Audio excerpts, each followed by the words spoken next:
Hello, everyone, and welcome back to Mortis FM, a Star Wars podcast. I am Grayson, one of your hosts. I'm Cole, the other host. Grayson, today we're talking about Mando Season 1. Yes, pardon the delay, but we're doing our Mando Season 1 retrospective. I literally finished the show like 30 minutes ago because I'm a massive slacker. I watched all of it in one day. He did. because I thought we were supposed to do it earlier this week, and I was like, oh man, I've been slacking. I need to catch up all the way. And then I just watched it all in one day. Cole is responsible, unlike me. Basically, I got sidetracked doing other things, and I was like, Well, here's the thing, though. Technically, when I was doing it, it was at the last minute. It was what I thought was the last minute. Because you told me, well, we need to finish it by the weekend. So that's how you get me to finish these things. You just need to give me a deadline that's a week before the actual deadline, and then I'll get it done.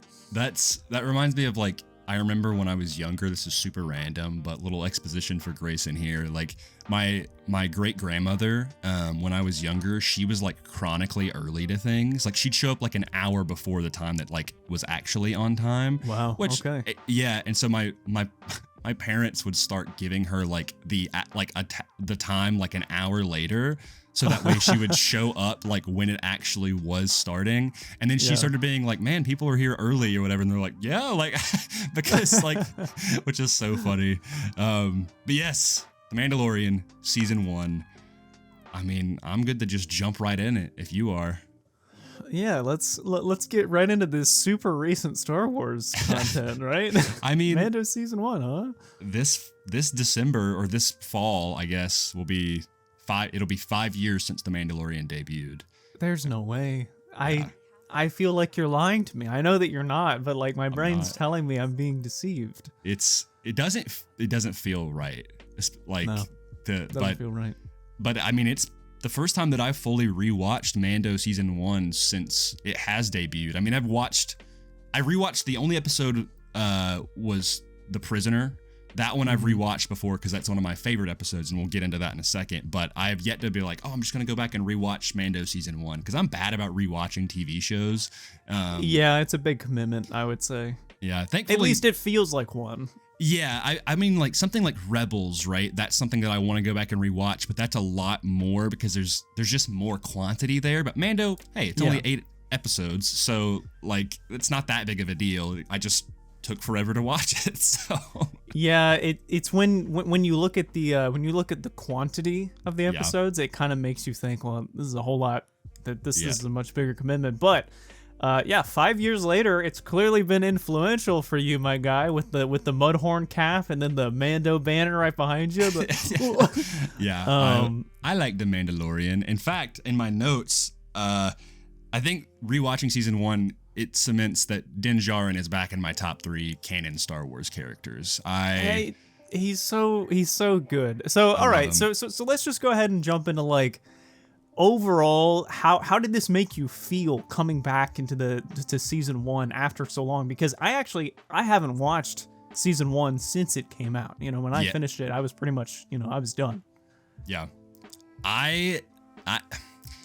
I want to go back and rewatch Season 2 at some point, and well, maybe we will get to that. But like, just going back to rewatch this season, I think this is the best season of this show. It is. You're right. I look back on this, and Season 2 was pretty close. Like, I think it does a good job of getting into that. But like, this season just made me so happy, and there was many points where I was getting like kind of emotional because I'm like, man, I love this show, and honestly, the quality of it, like. I mean, Season 3 by no means was bad quality, like compared to other things, like the CG and stuff was fine, but Season 1's quality, like in terms of the cinematography by Greg Fraser, who did The Batman, and Rogue One, and many other things that you and I love, that alone is enough to like really put it leaps and bounds above other Star Wars content, because it just looks so good. It feels like it's just such a well-made project. Yeah. I mean, I remember distinctly when the first episode started and you go through that intro of Mando, taking down the guys in the bar and then like freezing his mark in carbon freeze, right? Mm. It's I thought to myself, I miss when Mandalorian was like this. Yep. And yeah, like again, we've had long talks about Mando season 3, and I don't think Mando season 3 is bad, but I feel like there's a pretty stark contrast of production quality and just kind of which one of these feels more like intended art, and one of them that feels like they're trying to, get something somewhere. You know what I mean? Yeah, I feel like there was what they were trying to do with this first season, which I really yearn for, is kind of that adventure of the week. But the main story is like, okay, Mando is on the run with Grogu, like that is kind of what's happening. And so he's going from place to place to try to get some money so they can just stay on the move. Right. Which I never really, when I remember some of the complaints when season 1 came out, they were like, man, what's up with all these just like random episodes? Like, when is the plot going to progress? Because those first 3 episodes are very like, they move the plot forward a lot. Yeah. And then it turns into more serialized kind of stuff. Yeah. I remember thinking that as well, but I was also like, now that I'm watching, I mean, like when I was rewatching it, I thought to myself, yes, this does feel like, it is kind of episode of the week stuff. However, the way that it's done is all narratively relevant. Mm-hmm. It all kind of feels like stepping stones amongst the larger story. It doesn't feel like I'm wasting time anywhere. It just feels like, the conclusion isn't happening yet. There's some more filling going on, but it's good stuff. Yeah. So it doesn't really feel wasted. Yeah, like I mean the main episodes that kind of what if some people would dub as filler, but we do not, would be the episode that's basically the 7 Samurai, where they're on that one little town with Cara Dune and the farmers.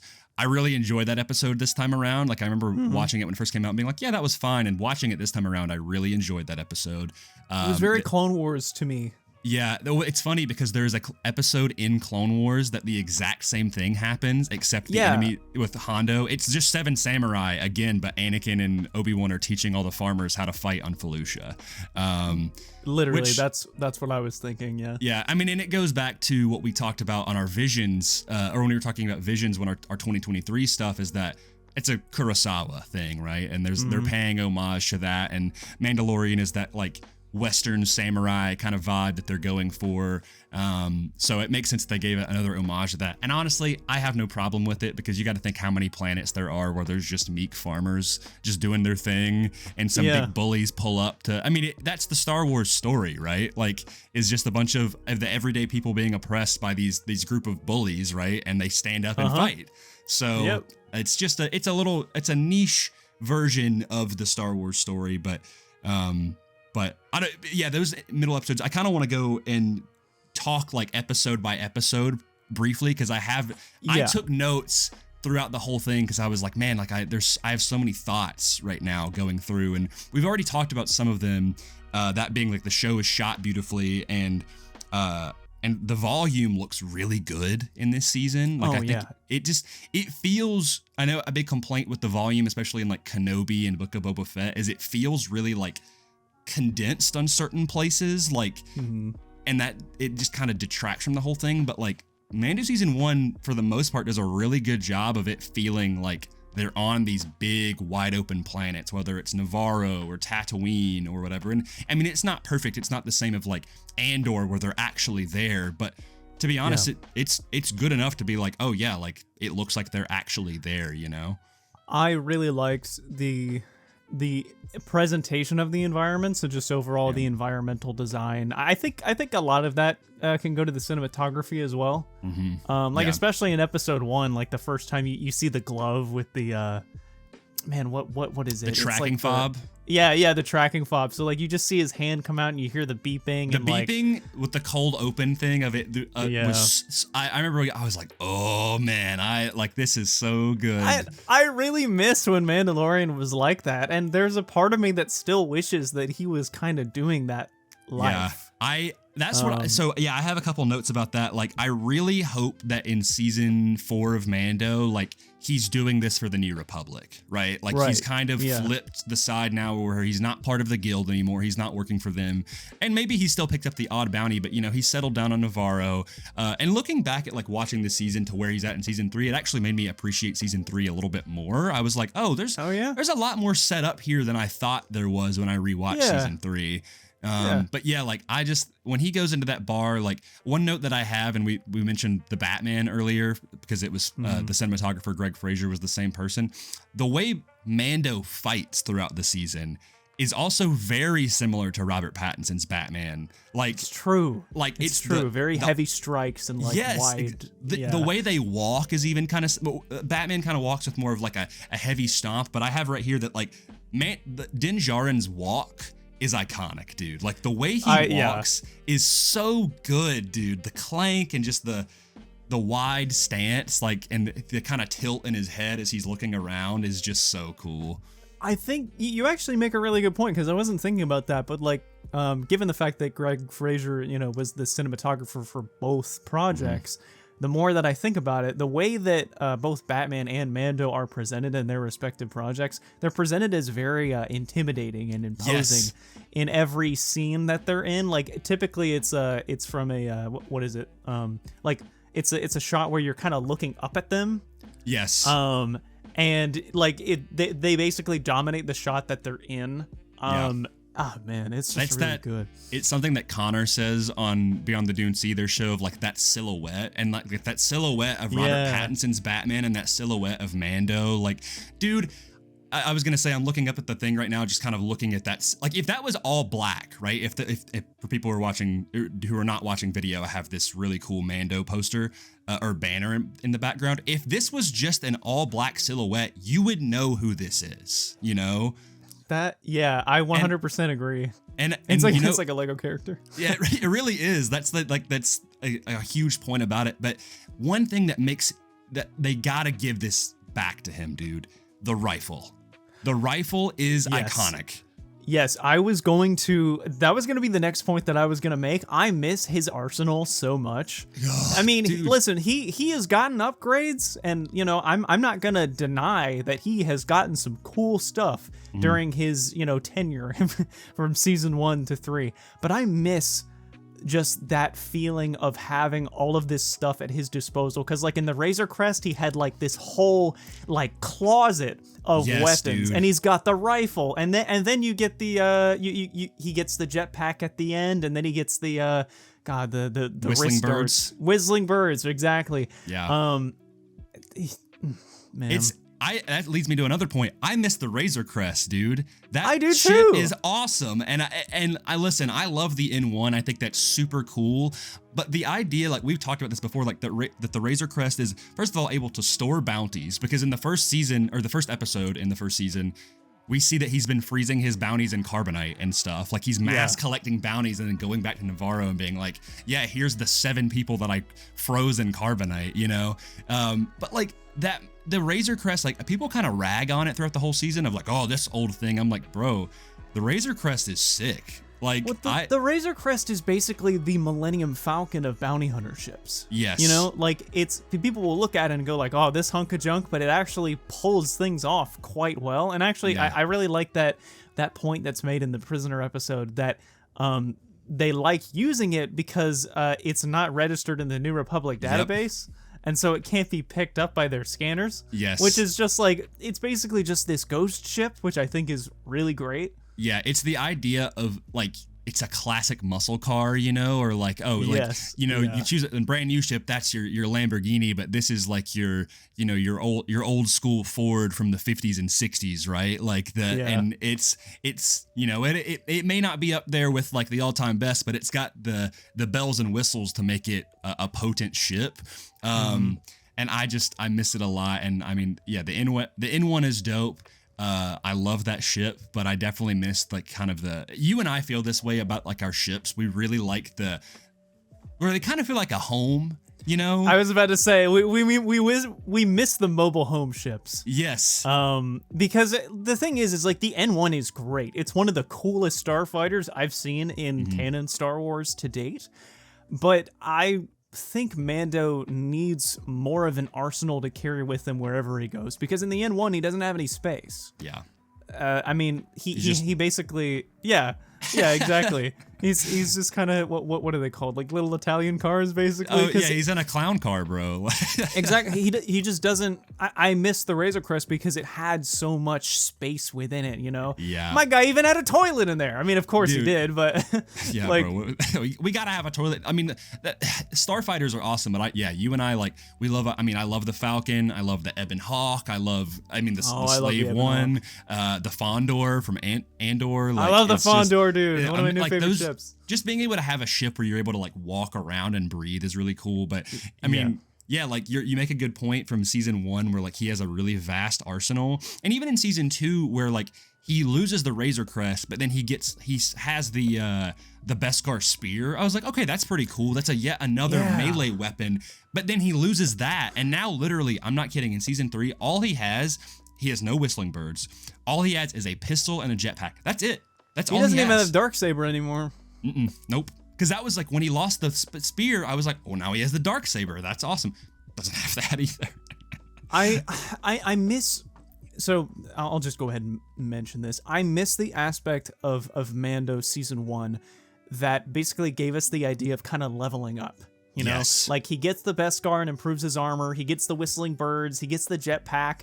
You see Mando not only grow as a character, but also his arsenal grows. And so I loved seeing that, but now we're kind of at a point where his arsenal is regressing. Yeah. And you can see more and more, especially in season 3 at the end, that he's lacking in weaponry and kind of needs to ante up a bit because Mando's quote hallway scene in season 3 was a lot of improvised weaponry, and while that really was very cool. it was really cool, he wouldn't have to do that if he had more at his disposal. So you know, I think it would be neat to start getting some more stuff. So hopefully we'll get that with Mando season 4 or you know the Mandalorian movie. Because I mean, if he's a part of the New Republic now, maybe they'd be giving him some new gear. You know?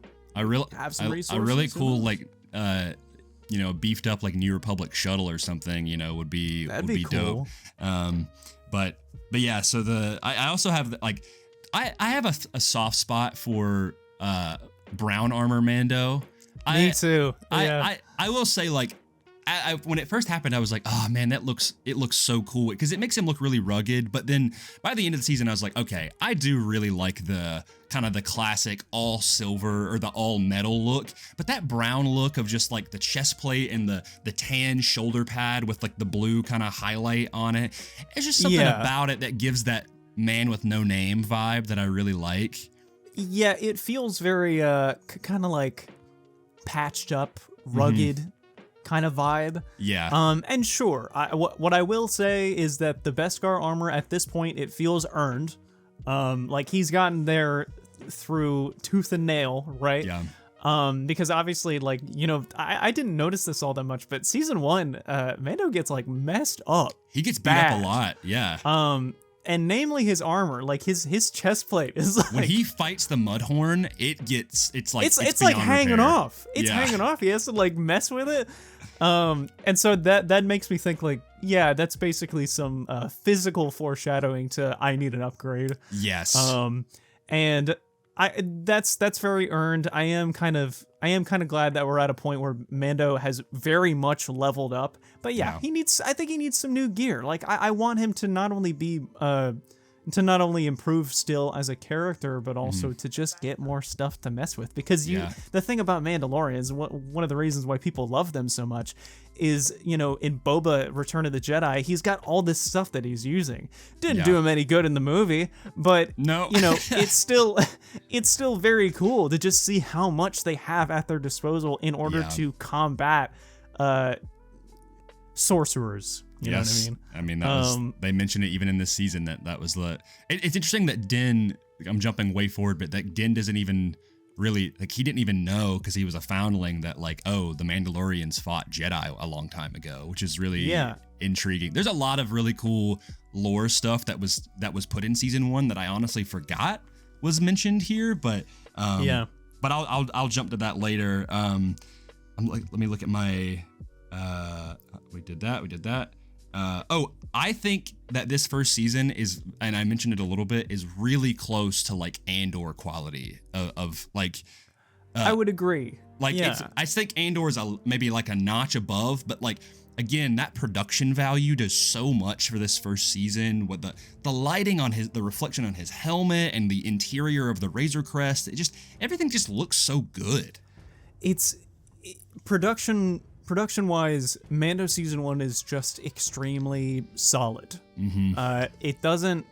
There really isn't a lot of it that exposes any kind of cracks or weakness. It's just a very solid project. Yeah. And even though Mando and Andor are extremely different series, you can definitely tell like the level of care and quality put in there.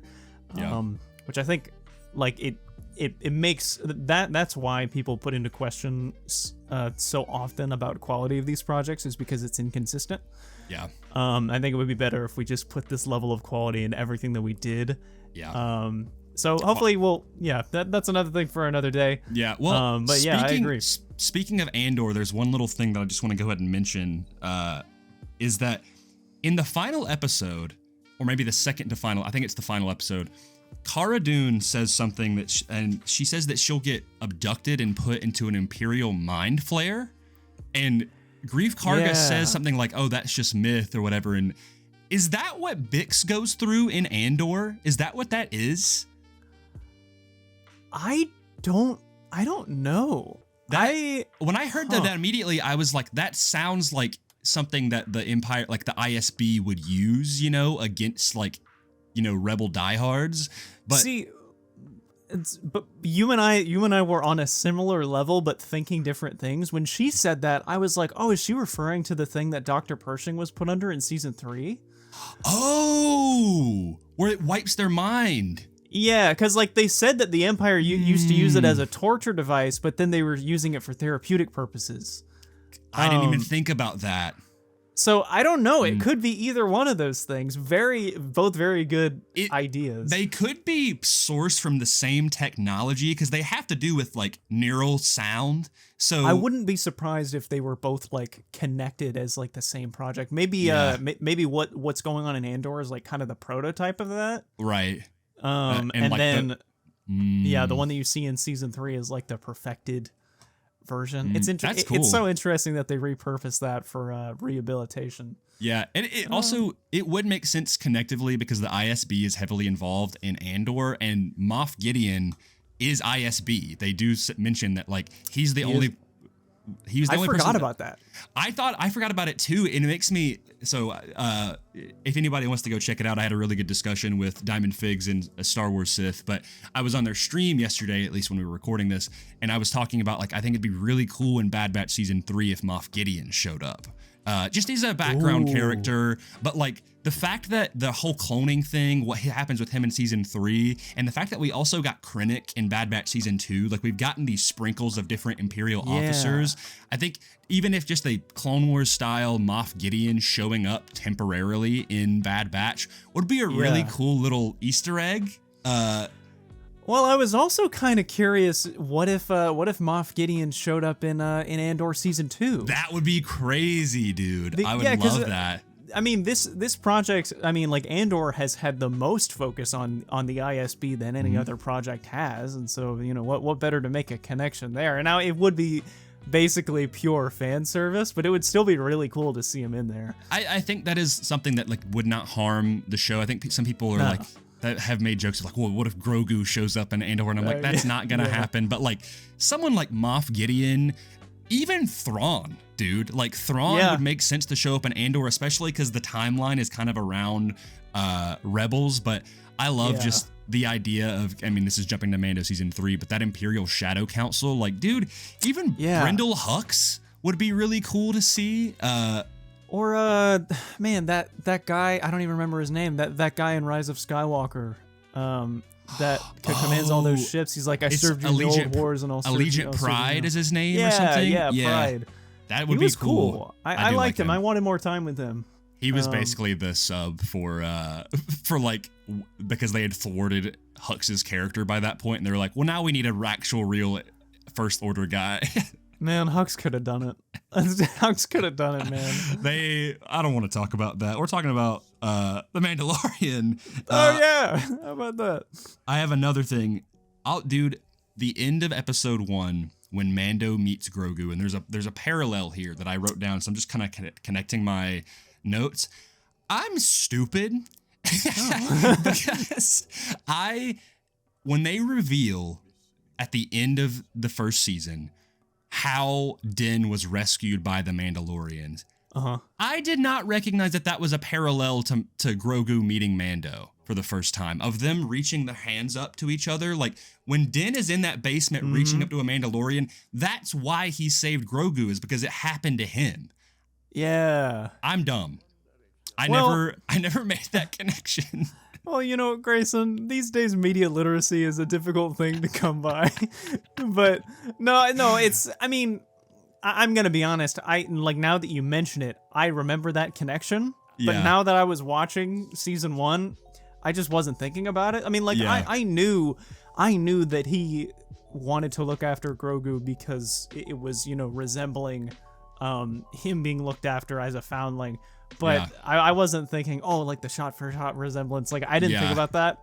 I didn't either, and that's only because that final shot of episode 1 to me is still so iconic, of him of Grogu just reaching out his finger and Mando just being kind of in this entranced state where he just kind of puts his finger down. I still love that moment. I think it's still so pure. Without a word, he shoots IG-11. Doesn't even look at him. And by the way, you know how much I love droids. I have to talk about this just for a second. Go for it. The animation for IG-11, when he's gunning down all of these dudes in episode 1, looks so cool. I miss that so much. Even in the end, when he's protecting Grogu on the speeder bike and he's going through and he hops off the speeder bike, slides, and then flips his torso around and just starts blasting all of these Imperials. I'm like, IG-11 is him, bro. I got a second Grief Karga's words, but when they're cutting open the vent, he just goes, "I love IG units," and I was like, they're so great. I mean, I love seeing them in action. I mean, you know how much I love murder bots, and just seeing one in action is great. That's why I really want IG-11 to, kind of come back as just how dangerous he is. They've tried to cut because Grogu pilots him in season 3, which is such a interesting choice. I totally forgot about that plot thread. And I think IG got destroyed again, so I don't remember. He got destroyed again, and then I think he is now brought back as I don't know. It's like he's. Well, was this in the flashback? No, I swear I thought that they repurposed him at the end of season 3, where they show him that he's just kind of this guy for the city now. Well, I thought that was at the beginning of season 3, and then I don't even remember. That's another discussion for another day, but I do love IG-11 a lot. And Taika Waititi does a great job as him of being the voice of him. I also played that VR for Tales from Galaxy's Edge, where you get to play as an IG unit. Right. I believe I need to play that. It's so fun. You're IG-88, but the voice is still Taika Waititi. So that means that Taika Waititi is just the voice for all IG units, which I kind of love. I think that's kind of great. I mean, it adds up considering the IG units. I think in Legends were all made by the same guy. Yeah. So yeah, I don't see why he would want to change their voices. Yeah. He has a really good cadence to his voice, and he fits in there well. But yeah, speaking of droids, what do you think about Zero from episode 6? Oh man, Zero's so cool. His design, it feels like Forlom, C-3PO, and HK put into one droid. Right. Listen, I love droids. I'm gonna keep saying it until the day I die, and it's funny because I have an iPhone. But I think he one thing that I did notice is that his exact same design is in episode 3 of Mando. See him shooting Mando amongst all of the other bounty hunters, and I don't think it's the same guy, But when he's in the Prisoners episode, I just thought that was really neat. I knew he was going to be a one-off character, but yeah, he's cool. He's cool. I like the voice. He's voice. I forgot his name. He's in a couple of different things, but yeah, I remember I was rewatching it and I was like, dude, Zero is such a cool droid because he's in that weird archetype where he's like still an astromech, but he is like just strapped with like holsters and guns and everything. And yeah, he's got the gun holsters over his arms. That's so cool. I mean, I'll get to the Prisoners episode later, but there's also another thing in that episode is that another droid. I think their design is super cool. They don't really do a whole lot, but the New Republic droids, the ones that walk around, not the big like tube looking ones. Those New Republic droids, they're cool, man. I like those things. Yeah, they feel like a they feel like a New Republic version of the K security droids.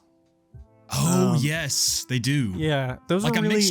They're like a mixture of the new HK droids that are in Ahsoka and then the KX units that the Imperials have. Like, I feel like I remember somewhere that maybe they said that they actually did repurpose the KX series droids, but I don't remember. I mean, at this point, it wouldn't surprise me because we know that the New Republic loves to just, at this point, repurpose Imperial things. Although they are decommissioning Star Destroyers, but I mean, in Legends, they used the Star Destroyers after they destroyed the Empire. They just put giant rebel symbols on them. It was good tech. The TIE fighters weren't, but the Star Destroyers were. I was about to say, the Star Destroyers, there was a reason why they were so potent, but yeah. Anyway, I'm gonna look. What do you got? Anything? I've got notes here, but I don't want to just keep rattling off notes. No, it's fine. My favorite thing about this is that it's so hard for us to talk about it episode by episode. It's so hard for me. Because anytime we bring something up, it connects to something either later on in the series or in that season, and so we're just kind of going around everywhere. So let's say this. I think we've sufficiently talked enough about episode 1. I think we got a lot of that covered. So episode 2, I miss Kuiil so much. Dude, I have right here. I love Kuiil. He was one of the best characters in the show, and Nick Nolte does a great job.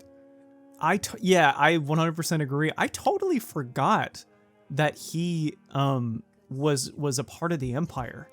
I thought that was a really cool plot thread there. Yeah, the fact that he worked his way out of indentured servitude, and Cara Dune is like, I really like her contrast to him because she's like, she is die-hard rebel, right? And it makes sense. She's from Alderaan, and that reveal was really cool. I remembered she was from Alderaan, but I'm like, oh, it makes sense why she hates the Empire so much. But then she's like, oh, you worked for the Empire, and Quill's like, I didn't have a choice, dude. Like, and I worked my way out of it. Like, dude, he absolutely like washed her in that conversation. Like he is very much like, I did not choose to be there. I worked hard to get out of there. I deserve this life that I have. I also thought it was really interesting of just how well versed with the terminology of like the Galactic Civil War that he is, because when he saw her tattoo, like he was like, oh, you're a dropper. Like he immediately knew. Yeah. I just think that that's really cool. And I think it's there was one thing that I thought, and again, here I go to the end of the season when Kuiil dies. Spoilers, sorry guys. When Kuiil dies and they, at the end, Mando buries him with the goggles on top of the grave, I thought, like, right then and there, I was like, man, it would be really neat if, like, Grogu, like, had those goggles, or, like, that hat or something. That'd be cool. I don't know. Maybe he'll go back and pick it up one day if it hasn't blown away. I was about to say, they're on Navarro, so maybe it would be really cool if in the next season or in the Mando movie, they, like, have a scene of them like visiting his grave, I know it's not necessarily necessary, but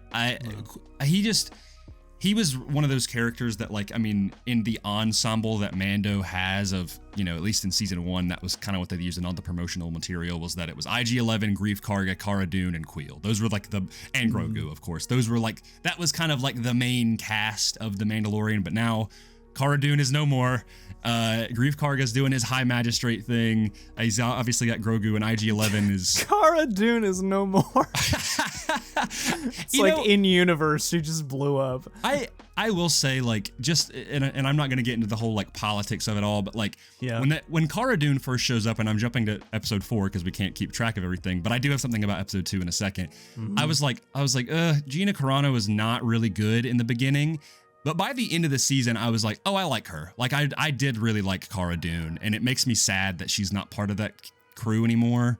Yeah, I'm honestly like on a more extreme level of that, where I feel that like I really enjoyed her character and her chemistry with Mando in the show. Yeah. And so it sucks that she's not in the show anymore. Yeah, but it bums me out. Like that scene where they're arm wrestling in the second to last episode, and like Grogu chokes her. I was like, that's such a like. They're like Mel Gibson and Danny Glover from Lethal Weapon. They're just like two bros, you know. Yeah. But which I kind of love, like the fact that like Cara Dune is when she's like fighting that guy on that one planet with her like electrical tether thing, and she's just like she's getting such a thrill out of it. I'm like, I really like that what they did with this character, like her deep passion for almost violence and just the rebellion in general. It makes me mournful. I think her character makes the universe feel very lived in. Yeah. I just really love what her character did for just kind of expanding the universe, but also tethering the rest of like the Star Wars cinematic, presence to Mando in a way that doesn't feel invasive, like fan servicey. It's like, oh, she was, her homeworld was from Alderaan.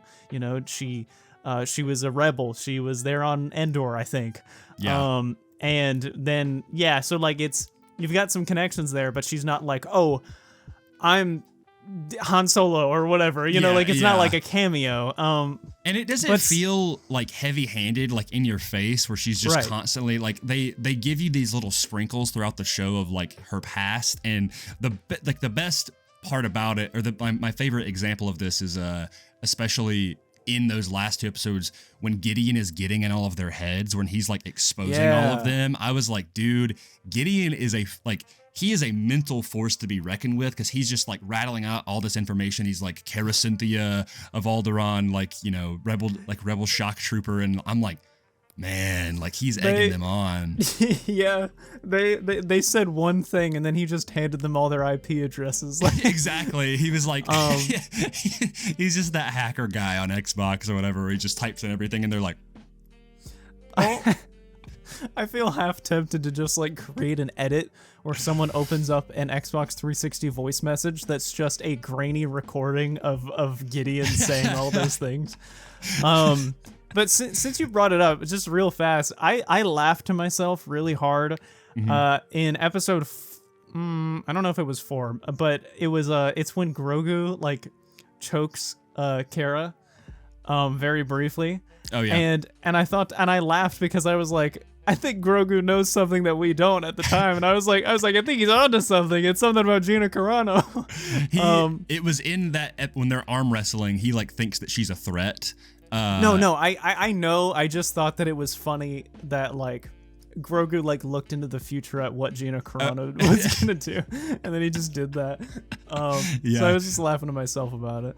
Yeah, it's pretty funny. Like I'll be honest, their first introduction to each other is really weird.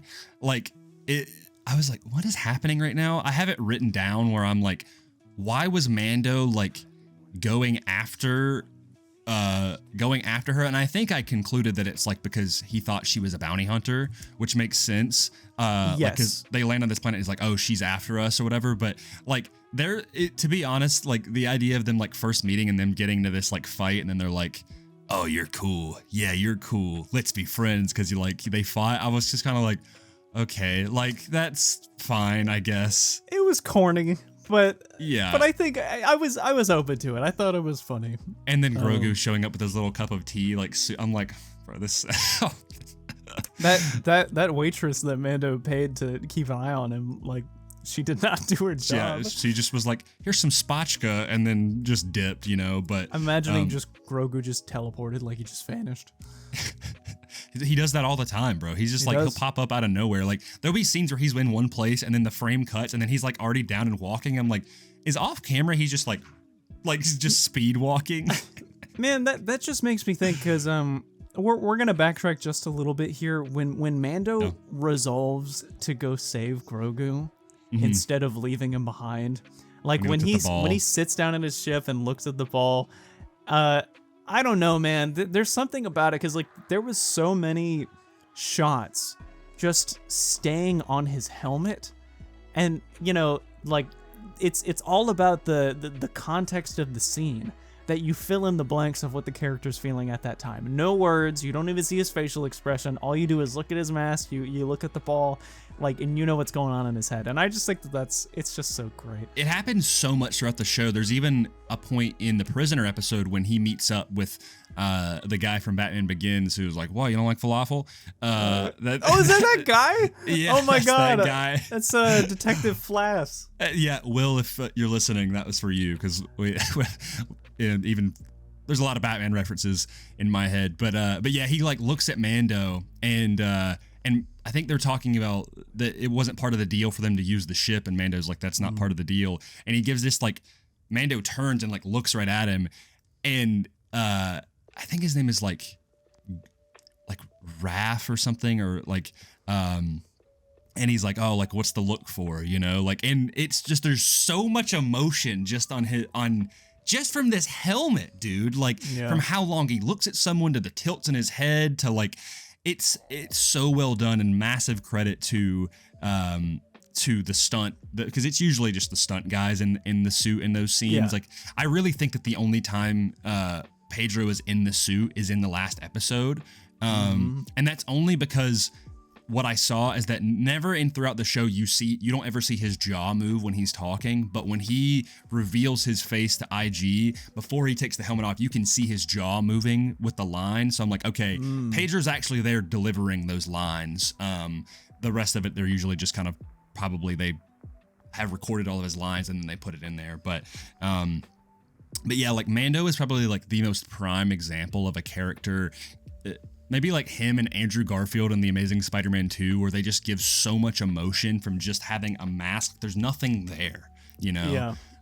And I think that's so cool. It's again, why it kind of goes back to why I think his walk is really iconic. Like, there's just so much about his movements and the way he tilts his head and his wide stance and the way he stands and everything, that just, it adds so much to his character. He's very physically expressive. Yes. And it's not in like a wacky kind of way. He's not it's like, just in a, yeah. He just, I mean, also kind of like Robert Pattinson's Batman. Like it's just the way that he carries himself physically. Yeah. That's all. And I mean, actually, it's almost exactly in that way, because a lot of Pattinson's scenes, he doesn't even speak.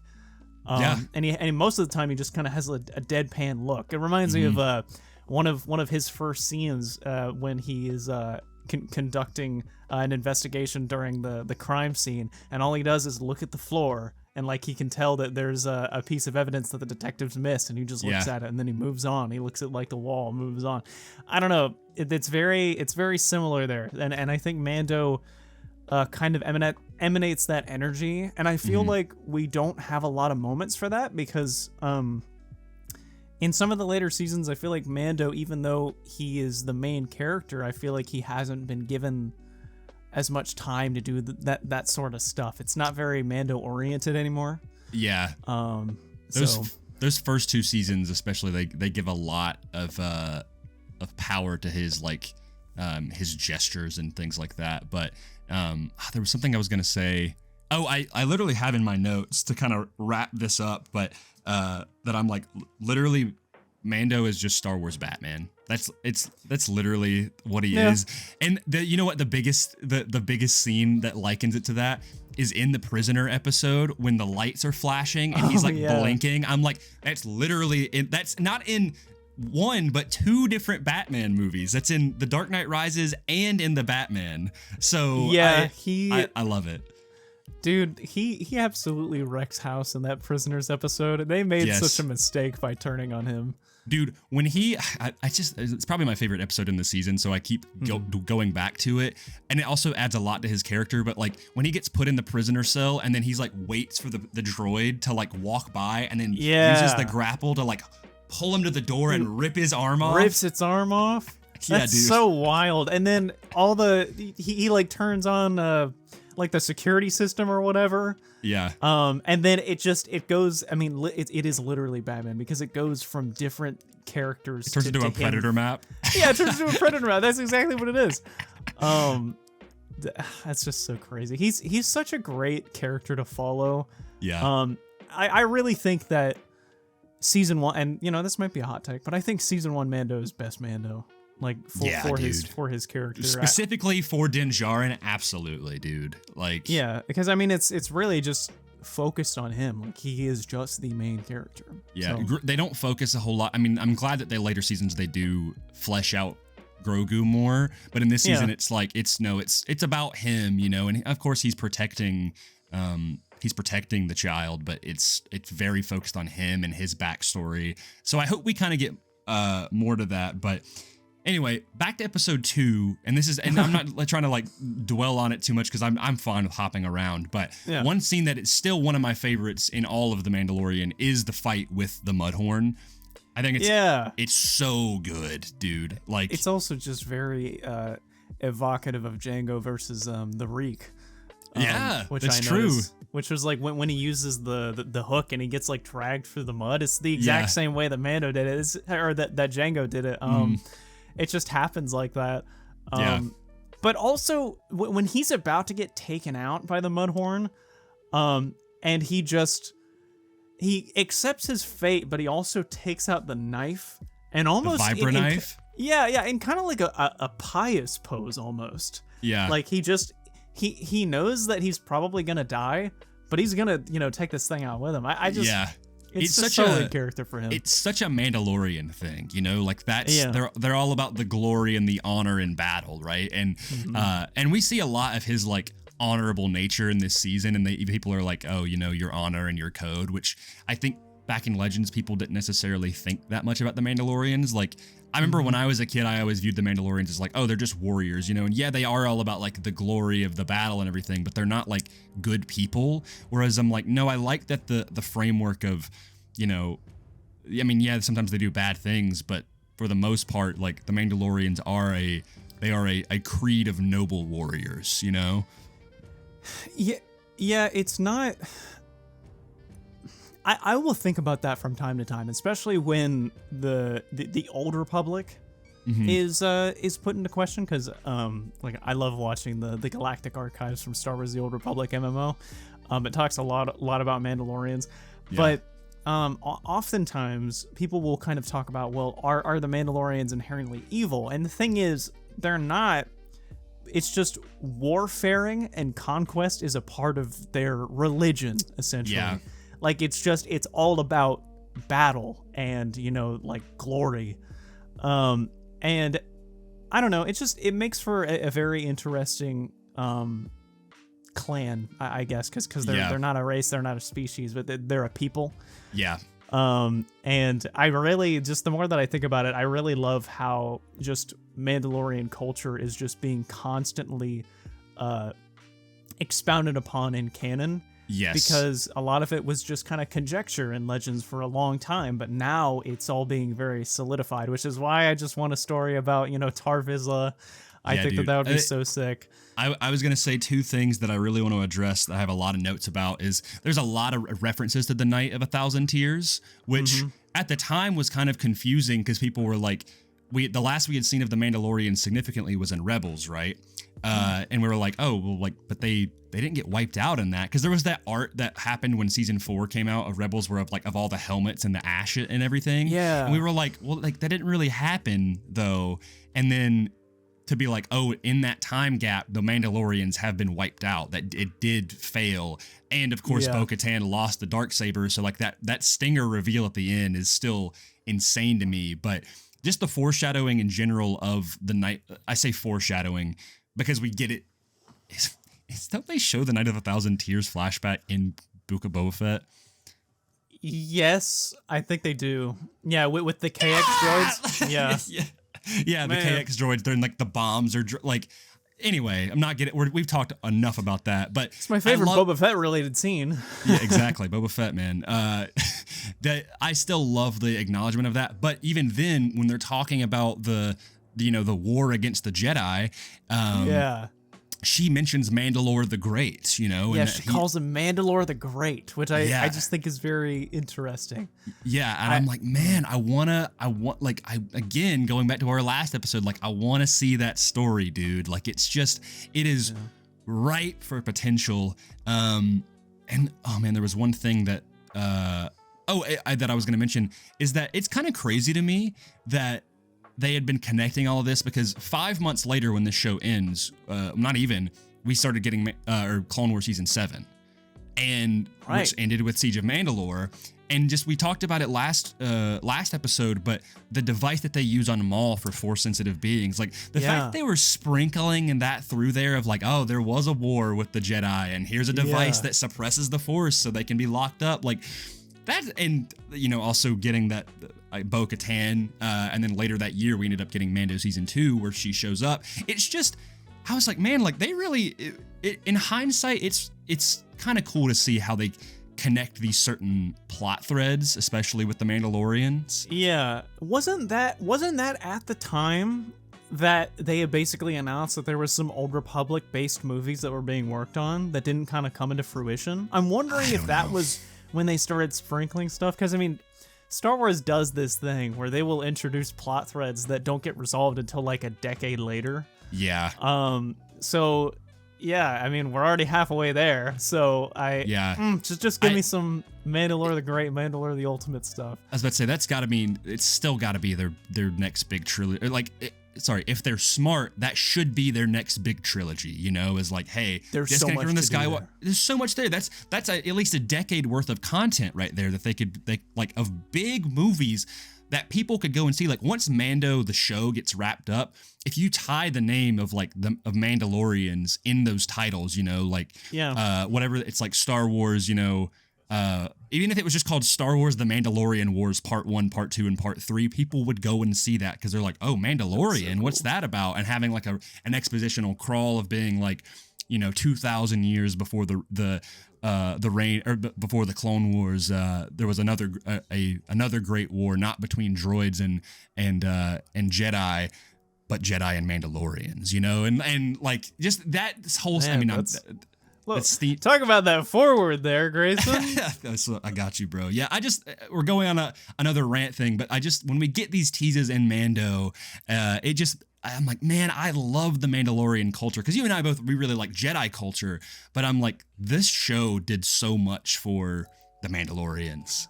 I'm thinking of my own forward now, where like kind of Ahsoka. Yeah, where it's kind of like Ahsoka style, where it shows up in red text. What if it says like 2,000 years before the Night of 1,000 Tears, the Mandalorian clan showed the Jedi what it meant to be a fearful force, or something like that.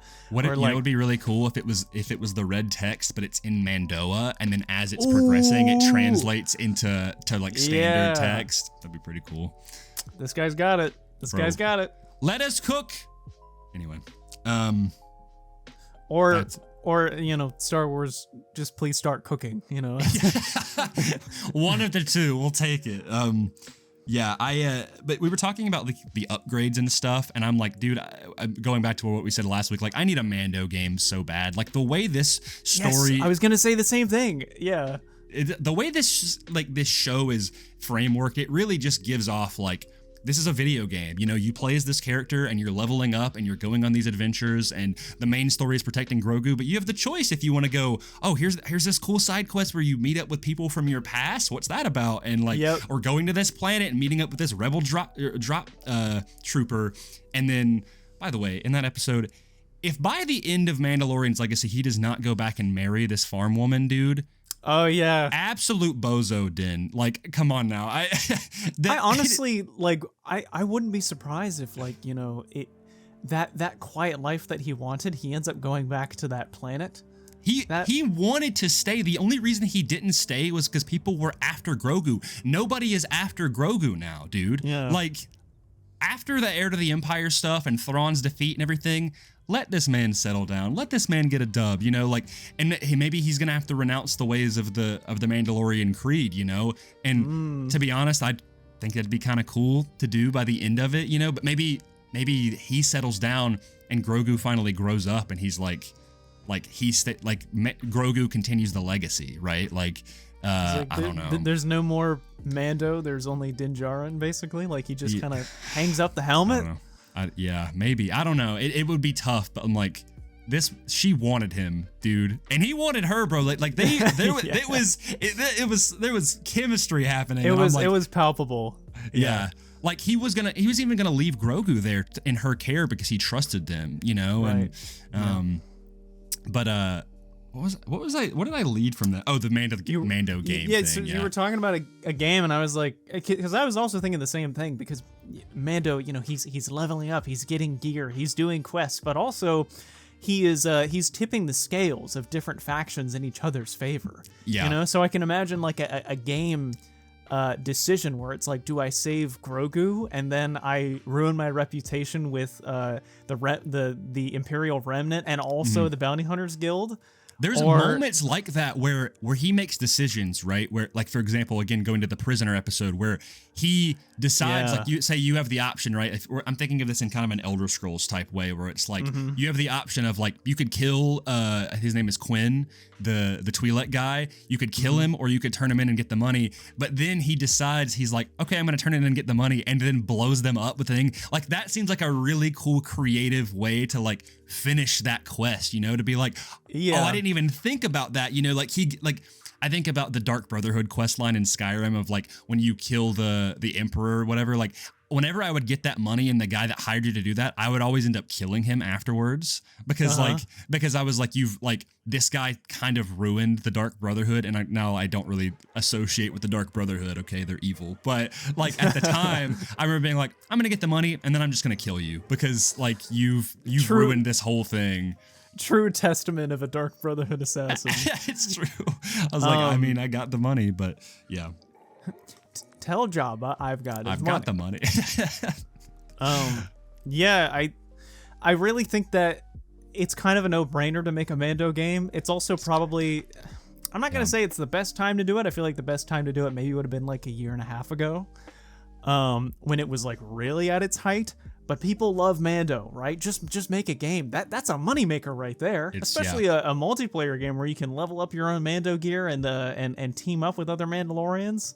Yeah, I would be so in for that. I would play that forever. And honestly, like on a corporate standpoint, like you could make that a live service game if you wanted to. You could make that a 10-year game. And listen, I have thoughts on corporate live service games because there's a lot of games that do it. But that is one of those games that I'm like, I'm down, man. Like, give me a long-term Mando game that's high quality and gives me constant content and quests and expansions and armor and whatever.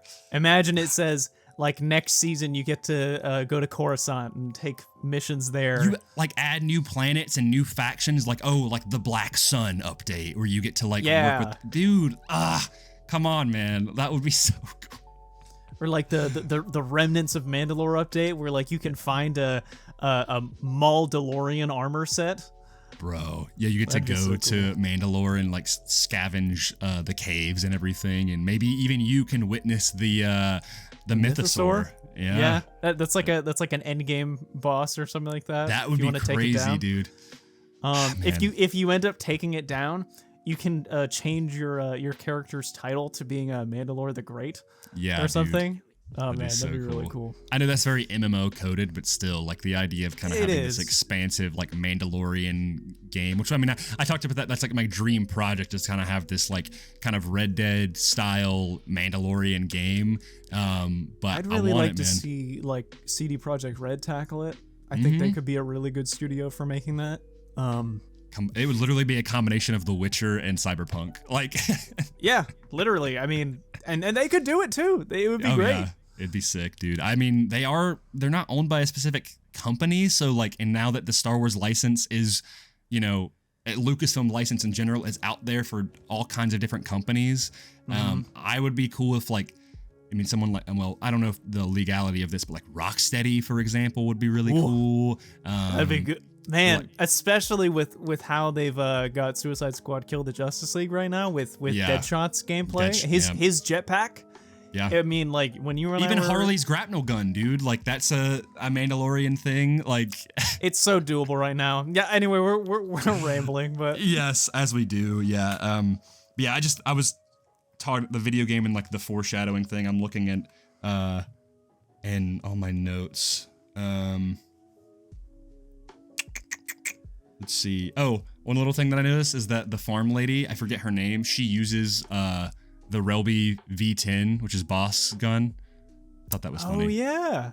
She picked it up and she's like dead ringing this pan. I'm like, bro, okay. There was actually, at least from what I recall, there was a little plot thread in there that wasn't explained. What's that? Basically asked everyone who, out of all of them, who knew how to shoot, and she knew how to shoot, but it never said why. I kind of love that. Yeah, and so I'm like, what's her backstory? I don't know. In that moment, she won Mando's heart right there. There was hard eyes beneath those helmets. It was like, say less. I mean, yeah, that's what I'm saying is like right after she gets that Relby V10 and she's like, pew, pew, pew, pew, pew, just like hits every single shot. She makes every shot. So like, she's dropping those Clatoonians like nothing, dude. Yeah, I mean, it's crazy. It was kind of embarrassing. So, man, what's the next episode after that? Is that the Gunslinger? Yes, dude. Okay, that was the next thing I was gonna say. Toro Calican, you suck. I hate you. He's like, he's basically like a Han Solo wannabe. He really is, dude. And one thing that I really hate is that I really like his drip.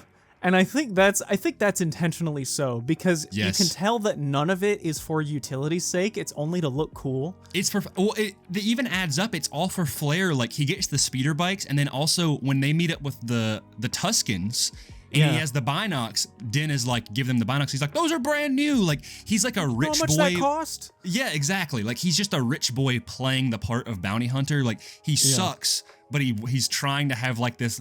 He's a fraud. Like, you're a fraud, Toro Calican. Yeah. I really enjoy that episode just because I think it shows a lot of just how competent Mando is as a character. Mm-hmm. I love seeing him like conversing with Tuskens in their own form of sign language. I think that's really great, and how he just kind of understands their culture and kind of their bartering ways. Yes. But also recognizing how to get past Fennec's shots by releasing a flare. I was gonna say, like, it gives so much context to his backstory, because like there was another thing that I mentioned that I found interesting is I always assumed that like Beskar, unless it was under extreme heat, was just impenetrable. But he directly says he gets shot by Fennec, and he says my Beskar held up at that range, which implies that like if it was at like a really close range shot with her high powered rifle, like it would have gone through Beskar, which is very interesting. Yeah, that's very interesting considering like lightsabers. Yeah, and stuff like that. I think it has something to do with velocity, like rather than just heat, because like it makes me think that like you got to put that under. I mean, we see the furnace that the armorer uses is like it is hot, like it is boiling. So I think it's got to be at a very, very high temperature, even higher than a lightsaber. Yeah, I'm assuming. I'm assuming that if you shoot a lightsaber at that velocity, it's definitely gonna impale him. Oh yeah. If you were to put a lightsaber in a high-powered cannon, it would go through Beskar. But you're right. The flare thing. Even when Calican, but he kills Fennec, and then takes out Fennec, and then holds is it Peli Moto? Is that her name? I know at the very least Peli is her first name. Okay. When he holds her and Grogu hostage, and he's like, go cuff him up, and he has the thing in his hand already, and she's like, you're smarter than you look. I was like, that was another moment where I'm like, dude, he's just Star Wars Batman, because it makes me think of in Arkham City when it's the Raish scene, yeah, and I'm like, Raish, yeah, that's true. Because he uses the reverse batarang throw, basically. I was thinking Penguin with the freeze gun. Oh yeah. Too. It happens a lot in those games where there's like Mando and Batman. They're like this, bro. Yeah, like, but I was like, man, like he's so creative, because he blinds him and then just goes to the side and just goes bam, just shoots him from the side and doesn't even hit Grogu. I'm like, this man is smart, dude.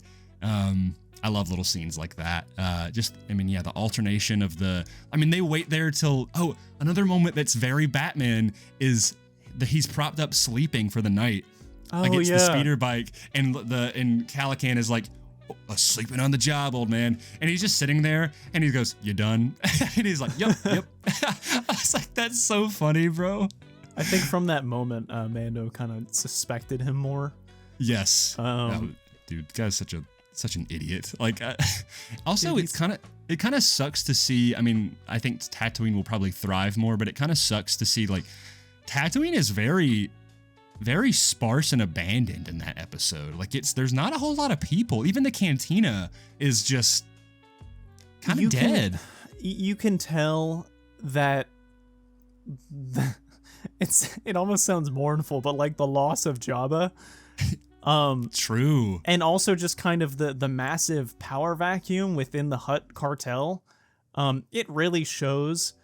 And I mean, the more that I think about it, because he's technically in that episode, a lot of it seemed to be set up for what they were going to do for Boba's character. Yeah. True. And from what we have seen in Mando season 3, Mos Eisley's thriving now again, or Mos Espa, I believe. Yeah, that's true, because there was the fireworks and everything. They were like racing in the streets, basically. Yeah. But I mean, also, I guess it kind of sets up because Boba is teased at the end of this episode, which was really cool in hindsight, that like to know that. But I remember that like there was all this talk of like, who is that? You know, who's that guy? You know, yeah. And then there were people that were saying it's Boba Fett, but we were all like, that's so stupid. Boba's dead. I remember you told me specifically though that someone had pointed out that the clank of his boot walk was the same as Empire Strikes Back. Yes, and it was at that moment that we were kind of like, oh wait, no way. Yeah. Wait, I don't have one. That's but still. Also, I want to say in this episode, I really like Fennec Shand having the backstory of her showing up in Bad Batch, of like, she has a reputation. Din is like, oh, she's a trained assassin. Like, I know who she is. You know, she's killed for all of the top crime syndicates.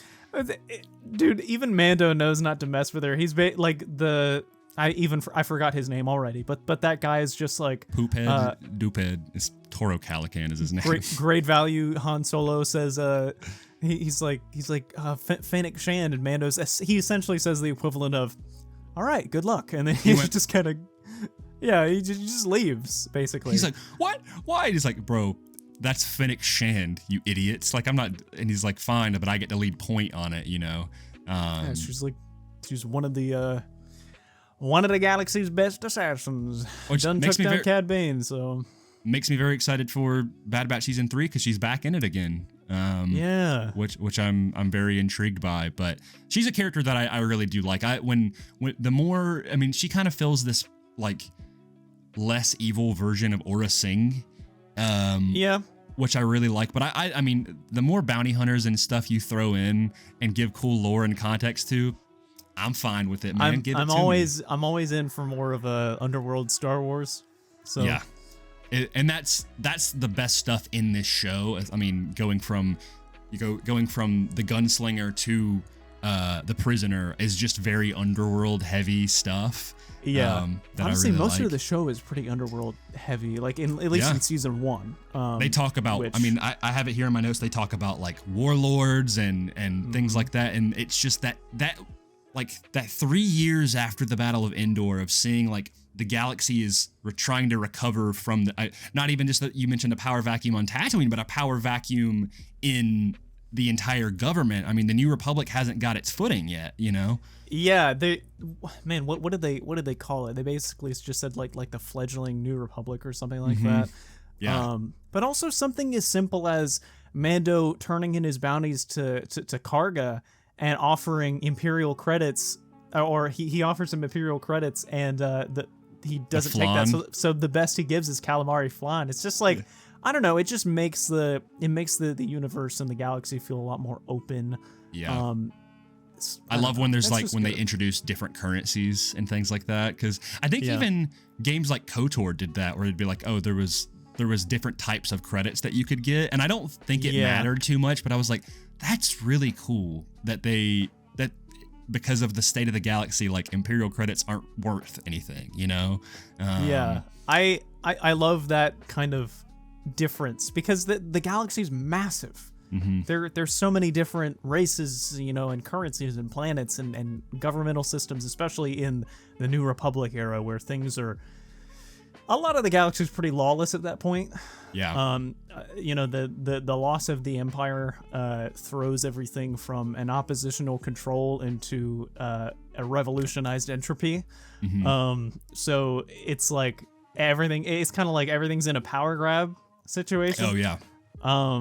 And that's why I think that time period is the perfect time for Mando season 1 to be in. Absolutely. That was what I was most stoked about when they announced this season years ago. I was like, oh, it's finally the first stuff that's like right after Return of the Jedi, you know? Yeah, I think at that time it's pretty much prime time for bounty hunters because even in the Clone Wars, it's like typically they're either repping the Republic or the Seppies, right? Because they're doing specific jobs for those kinds of opposing forces. Yeah. But then now in this form of in this land of lawlessness, people will turn to bounty hunters to take up these kinds of jobs to do things that are not being done. So yeah, Mando season 1 is just such a good time, man. Yeah, I was gonna say about the calamari flan, dude. I want to eat it. It's squishy. it like jiggles. I'm like, yo, it's just like little Jello, you know? It's like little Jello. Yeah, when he puts it down on the table and it makes like a fleshy noise, I was like, man, don't put that in your pocket, bro. Dude, it's gonna just get all like, I'm like, how does it retain its shape? Like, I don't understand. It just looks like you would just be like. Yeah, I'm just kind of imagining it as like a dry Jello or something. Yeah. It's just odd. I don't know. Yeah. I have a couple different notes because I know we covered a lot of the last 2 episodes, but I have like little notes. When Din takes his helmet off in the village episode, people can clearly see his face. He's just sitting there. I was like, what? I see. I remember thinking that the first time I saw the show, and then watching that moment again, I was like, dude, like everyone can see you, man. Yeah, literally, all they have to do is look, and they go. Yeah, you've got your helmet off, just looking at the town square, essentially. Yeah. In broad daylight. So I don't know. It would be cool. I think that scene would be a little bit better if he's like sitting there watching Grogu play, and then he closes the window and like. And then like drops the helmet, you know, like yeah, or even just put the helmet on the windowsill and show him walking away. Yes. Yeah. Or something like that. But then he just stands there. I don't know. It's a nitpick. Nobody can see me. Yeah. No one took my helmet off. I technically didn't take my helmet off in front of anyone because I was alone in my room. So yeah, it's like Schrodinger's cat, but just Jon Favreau's Mandalorian. Did they really take off the helmet? If Mando is not being looked at, his helmet is on and off at the same time. That's what it is. Oh, another character that I love, Mayfeld, played by Bill Burr. I love his character, dude, and that also helps to know what happens in season 2 with his character. But like, he's just like he feels like such a real character to me. Yeah, he feels like a real character to me as well. I also found it interesting this time around that it was made a point that he was an Imperial that he was an Imperial sharpshooter, but not a stormtrooper. He literally goes, he's like, I wasn't a stormtrooper, wise ass. Like, yeah, which was, I was like, that's so funny. That Bill Burr is so perfectly cast. His little arm thing with the gun. I was gonna say, like he has a very minimalist arsenal. Yeah. Like he basically just wears like black with holsters. A black shirt. Yeah, exactly. And that's it. But then he's got the weird arm gun, and it made me think like I bet he put all of his money into that, so he didn't have money for other gear. Yeah, it's just a bunch of pistols. But I really like.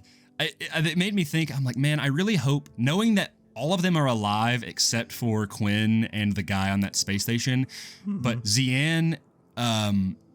His name is Berg, which I think is just a funny name.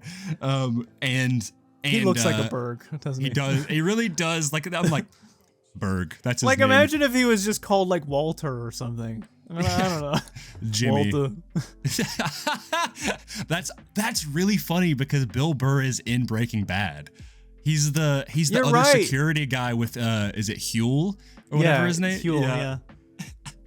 That's funny, great. Dude, Bill Burr and he plays man, I forgot his name already. His Mando character. Oh, Mayfeld. Yeah, he plays Mayfeld really well, and actually Mayfeld's pretty different in season 1 than he is to season 2. Yeah. Maybe he just kind of, he gets reformed a little bit. Yeah, because he's kind of an asshole in season 1. But you still love. I think out of that crew, he's probably my favorite. I mean, I love Zero specifically for his design, but Mayfeld's character is great. I think the only reason he acts like he does in season 1 is because Mando kind of gives him some sass, like he kind of about the helmet thing, and so yeah, Mayfeld is kind of that type of character. It's like he exudes peer pressure, and he's just like, oh, like, take off the helmet, man, take off the helmet, and it's not like in an annoying way. It's just kind of in like pushing his buttons way. And then especially when they discover Grogu, right. it's a really cool dynamic. But like season 2 does a lot for his character, so I can't wait for us to inevitably get to season 2. But yeah, we've talked a lot about the prisoner episode. I hope eventually, I'd love to see in season 4 like a reappearance of Xi'an. Yeah. Because that would she's be a really interesting. There's a lot going on there with her and Mando's past that I'm like, what happened with that? Yeah, they're like, Mayfeld's comment when they see Grogu and he's like, did you guys make that thing? I was cracking up, dude. It's so funny. that was so funny because he would say that too. Yeah, man, I love it. But yeah, she's actually extraordinarily skilled with her vibro knives or little daggers. Dude. That fight between her and Mando, and she's like throwing all the knives, and he's basically pulling like a Wonder Woman and trying Wonder to deflect. Woman, yeah, and then one catches him in the arm. I was like, man, I also just really like that he doesn't kill them. Like, although I don't know how Berg is alive, dude. I don't know either. I just thought that his face got, absolutely trash compacted. But yeah. It's interesting because he kills the guy in the first episode with the door closing, like the circular door, and I'm like, that guy's dead. He got chopped in half. I was like, oh, so Berg just got squished. No, he's fine. Like, he just has a headache. I guess Berg is just really durable, maybe? I was about to say, like, what are Devaronians just, like, do they have adamantium skeletons? Like, I don't know, man, but Berg certainly does. It didn't even look like his nose was broken. He was just like, oh, I got a boo-boo. I mean, he throws that freaking, like, monitor security droid, like, at the other one, and it causes a gigantic explosion in the hallway. I'm like... And everyone's just kind of staring. I'm like, all right. Yeah, okay, I think Mayfeld does that face, too. He's just like... Yeah, he does. Yeah, it's so funny, man. I don't think they will, but I hope they get him back in season 4 because I mean, I don't want to talk about season 2 too much, but that episode that he shows up in, it's the one right before the finale. I think people were kind of like, oh man, like what was up with this episode? Like because it, people were hyped up for the finale. But that episode is like, in my opinion, at least the dialogue that he has with another Batman star. He plays Joe Chill. Yeah. Which is really funny. But like that dialogue, that's like Andor level quality, that one scene right there. I think that's probably my favorite performance in season 2 for Mando. So good. It's so good, dude. Just, I know that you know what still I'm thinking of, just like his face. Yeah. When he's just staring at him. Mm-hmm. Man, yeah, we'll get to that when we get to season 2, but it was very good. I hope that they, like, since they don't have a cast of kind of recurring characters, season 1, like I mentioned, we had IG-11, we had Cara Dune, and then Greef Karga and Queel. Those are kind of the main characters. Season 2 was like Bo-Katan, Cara Dune. I don't think Greef Karga helps them out on the heist at the end. I can't remember. I think he's only in one episode of that show. He's in one of the episodes, but you also have Boba and Fennec. Exactly, you have Boba, Fennec, and I think also the other two Mandalorians, Costco Reeves and the other dude, I think they help out too. Yes, briefly. So, yeah. So, in season 3, like, then it's just the Mandalorians, but now in season 4, I'm like, I want to, like, now that he's in this kind of New Republic era, I'd really like to see him kind of have a new cast of characters, and I think Mayfeld would be a really cool addition to those ranks. And if they brought back Xi'an, like that would be really interesting too, to like have kind of two. I mean, I don't know if she would like be like a necessarily a good guy, but I think it would be really cool to revisit those characters. As far as I can tell, she is pretty evil, so I can't imagine her doing anything good. Yeah, she just kills Matt Lanter's character like nothing. I know. Rest in peace, Davin. Yeah, right. I was about to say Dave, but it's basically the Star Wars version of Dave. But yeah, I mean, what if like as this new Ranger of the New Republic sponsor,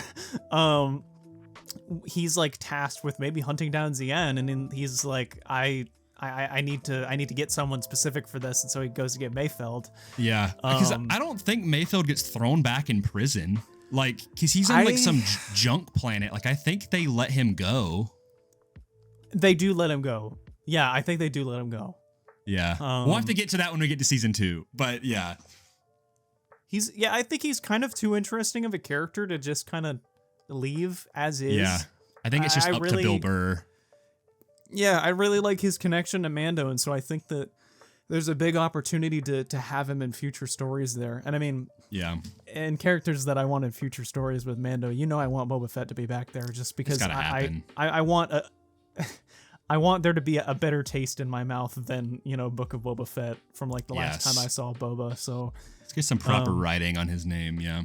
Yeah, please give me back that Boba from that episode where he gets his armor back. That was peak Boba Fett. Season 2 in general, Boba Fett is just incredible. Like, yeah, they understood the character so well. And man, we're just getting into season 2 discussion now. Maybe that's what we got to do next. You guys let us know if you want us to see. Let us know. We gotta, if we do it, we gotta do it maybe before, either it's gonna be after Bad Batch season 3, because we're gonna be busy. We'll be busy with that. But we're kind of running out of time here. But I don't have a whole lot of notes left because we've talked about a lot of it actually. So I'm going back and looking through.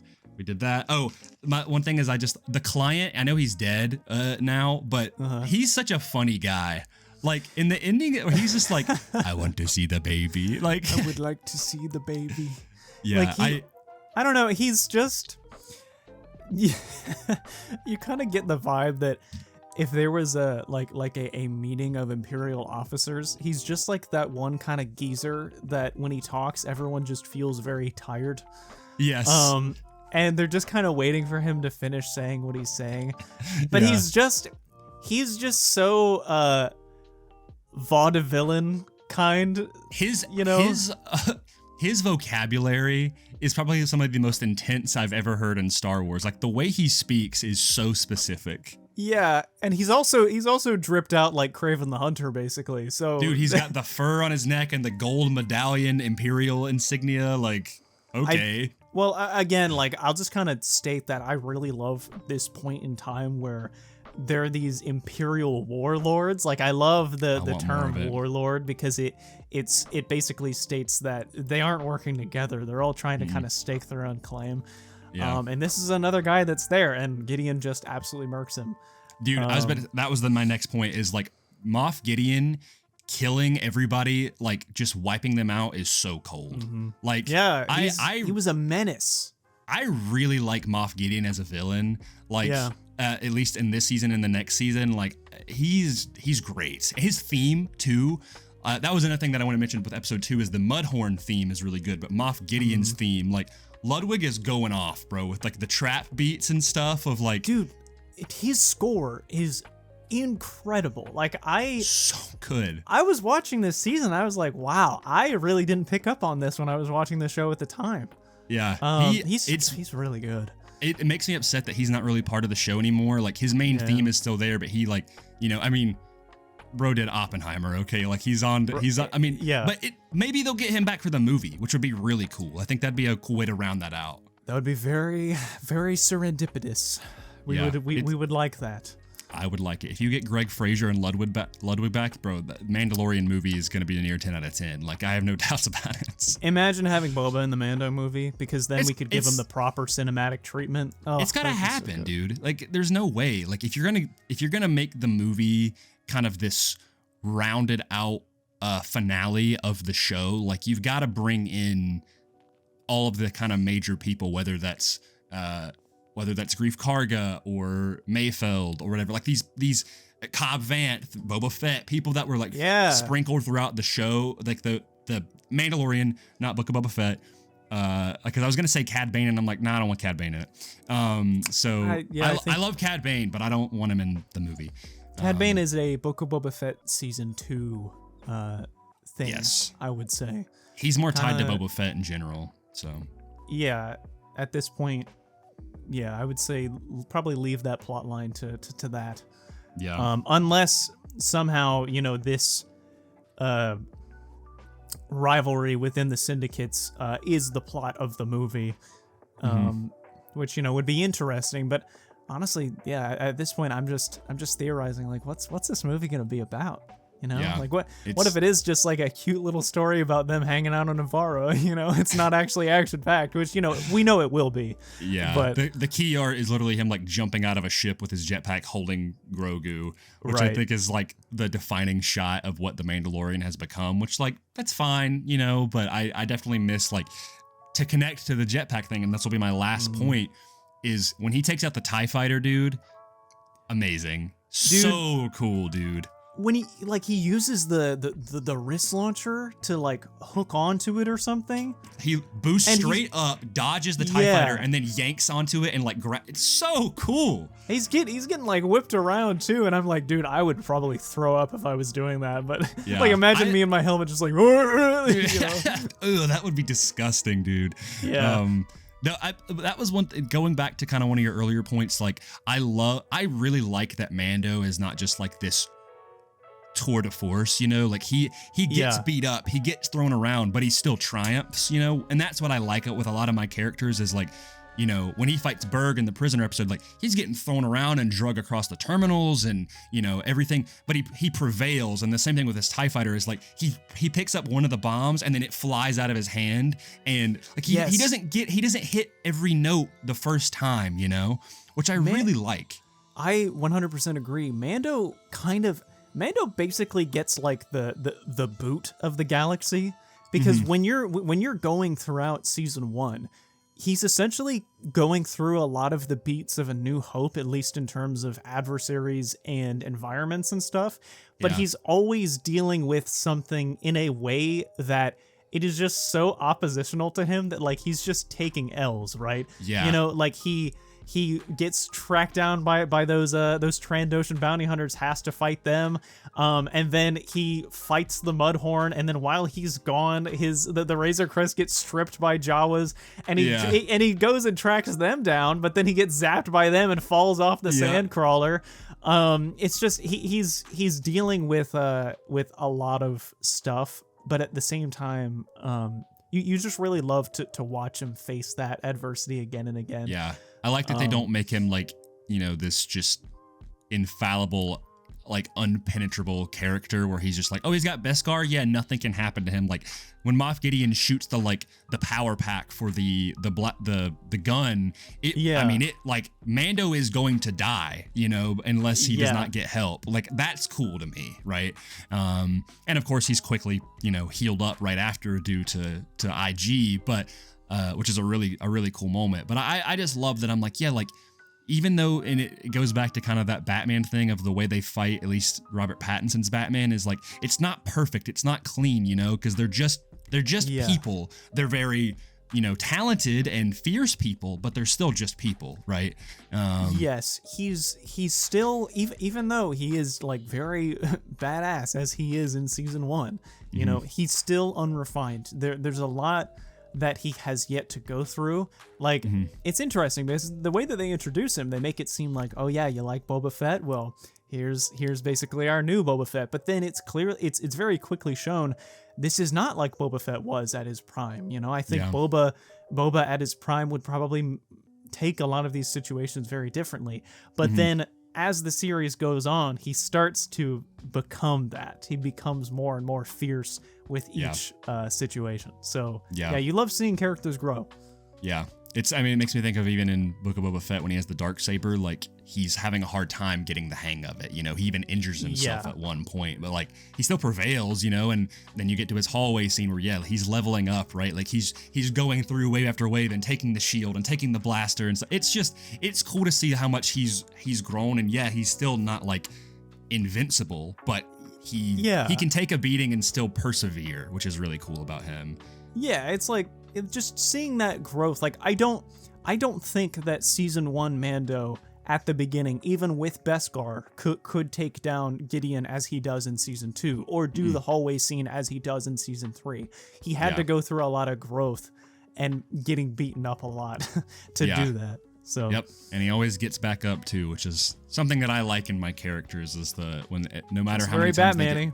It's true. It's the indomitable human spirit. That's Din Djarin for you. So I know like people say that Din has kind of become the new Boba Fett, and he has, but like I still view Boba Fett in a different light. You know, like the closest that Din gets to the way Boba Fett is just episode 1, really, and beyond that, like he is a much different character now. Maybe pre-early days, but pre-Mando, right? When he's, younger, running with this crew or whatever, maybe he's more like Boba, but I think they did this intentionally where they're like, no, we're not going to just focus, we're just not going to make him a Boba Fett clone, we're going to give him, he has this intense code and this honor where Boba doesn't have that, right? Even if being the daimyo, he's still more of a savage, right? He's still more of a fierce and without he's the man with no name and he doesn't have a code, right?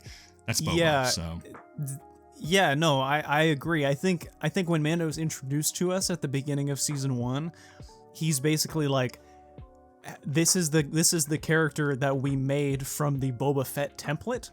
And so now we're going to turn him into something else, like a father figure, like a warrior with a code, a ranger for the New Republic. Like he basically seems like Boba and Mando kind of feel like two sides of the same coin. Yeah. Which for all its issues, I do love seeing them fight together in Book of Boba Fett. That was very satisfying. So yeah. Yeah. Despite their differences, they're still bros. I think I made a point a while back that like Mando isn't like full light side, but he kind of leans more to the light side, where Boba kind of leans more to the dark side. But they're not necessarily like good or bad. I mean, I would say Din he's a good guy, but I don't think Boba is like a straight outright bad guy. Just in his prime, he was kind of a I'm just doing it for the money sort of thing. Mando kind of feels like neutral good, and Boba is more like true neutral. Yes. Yeah. Mando is all about his code, and Boba is in a non-narcissistic way just about himself and like self-preservation. So yeah. They have a good dichotomy. I think they did a good job in canon kind of differentiating them. But anyway, we've got to wrap this episode up, and we're gonna have to skip the chat pack today, unfortunately. Oh! We'll double up next week, I promise you. I wanted to do this all in one take, but we've covered a lot of ground, and I'm very happy with the discussion that we had, because we talked about everything that was in my notes, so I'm quite pleased. Yeah, it was as to be expected, a little tangential. But listen, when you're listening to Mortis FM, you know, right? So it's what we do. It's what we do. That was a Spider-Man reference, if you didn't know, but you should, because I love Spider-Man. Anyway, he does. That's gonna do it for this episode of Mortis FM, a Star Wars podcast. You can follow us at Mortis FM on all platforms, specifically Instagram, YouTube, Spotify, and Apple Podcasts. You can follow me at Schradester8. You can follow me at the.cosmic.drifter. Yes, you can. Cole, may the Force be with you. And with you. Always.